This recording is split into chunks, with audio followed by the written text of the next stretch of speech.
for any remarks he chooses to make. Well, thank you, Mr. Chairman, and I wasn't going to talk about the election, but since you brought it up, let me first of all say that at least you're acknowledging the results of this election. The last election, 4 years ago, so many of you refused to acknowledge the results of a free and fair election. But so maybe we're making a little bit of progress. So I feel good about that.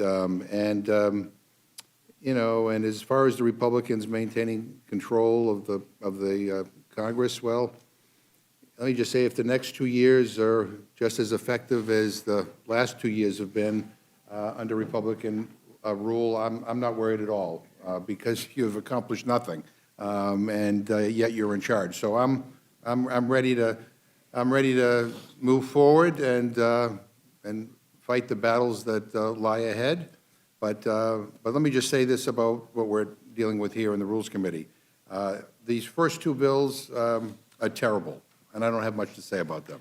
H.R. 8446 politically interferes in a science-driven process and potentially siphons needed resources away from at-risk supply chains.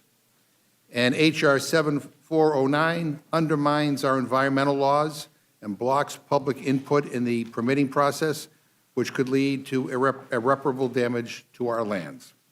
And while H.R. 8932 offers a pragmatic solution to ensure student aid reaches those who need it, let us pray that, despite Trump's promise to dismantle the Department of Education, that the agency that oversees FAFSA survives the next 4 years so that this measure can actually benefit families. And with that, I yield back my time.